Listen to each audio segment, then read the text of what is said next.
starting off point was I wanted to do a slasher film. Because I'm a big fan of slasher films, and I thought that would fit in really good with, you know, our whole idea of what we were trying to do. But now, when I started thinking about the slasher film, I was like, okay, well, part of the thing I like about slasher films is the genre is so rigid and they're all kind of the same. And I thought about if I did that, well, that would be too self-reflective, and you'd be outside of the experience.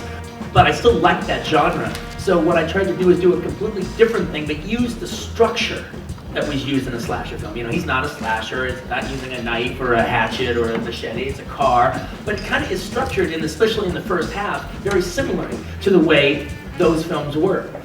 This car is 100% death-proof. Only to get the benefit of it, honey, you really need to be sitting in my seat. The majority of the stuff that I put back in was stuff that I took out of Grindhouse, for the simple fact that, you know, the movie, me and Robert made 3 movies. We made Death Proof, we made Planet Terror, and then we made Grindhouse. And they are 3 different movies. Death Proof and Planet Terror were always meant to stand alone. But when we put them together as Grindhouse, it had to work as one evening experience. So we didn't cut our movies to the bone, we cut them past the bone. I'm disappointed for any audience they won't get the Grindhouse experience. That's what this was all about for me. It's like, you get something that there will be no movies made for the next 5 years like Planet Terror and Death Proof for the Grindhouse. Right. These 2 movies are going to go off now by themselves, and they live their own life. But my prediction is that 20 years from now, you'll want the Grindhouse experience.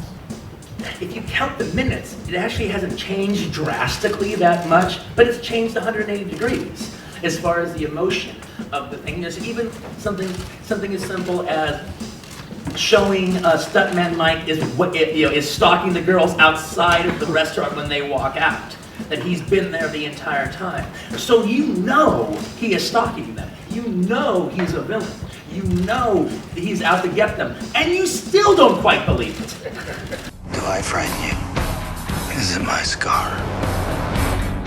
It's your car. Because, you know what, if you want to talk about his style, you have a bunch of actors in a room together, the same exact room, wearing the exact same clothes, and you allow the actors to tell the story, to get you completely sucked in.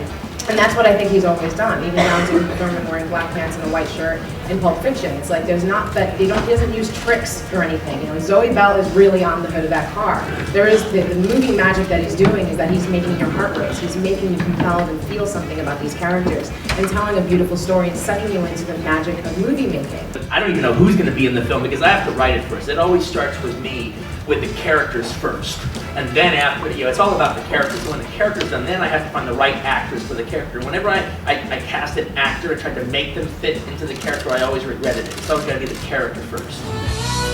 There are few things as fetching as a bruised ego and a beautiful angel. Is that cowboy wisdom? I'm not a cowboy, Pam. I'm a stuntman. On film festival, to me, it's always been, for the first 100 years of cinema, it's been Mount Olympus. And it's where the gods go, it's where the great filmmakers go, it's where the greatest films ever made had their first screenings. And to be accepted to even be invited in Cannes, to be accepted in Cannes, to play Critics Week in Cannes is an honor beyond all measure. And, you know, hands down, the most proudest moment of my career as far as an achievement is concerned was winning the Palme d'Or. Hey!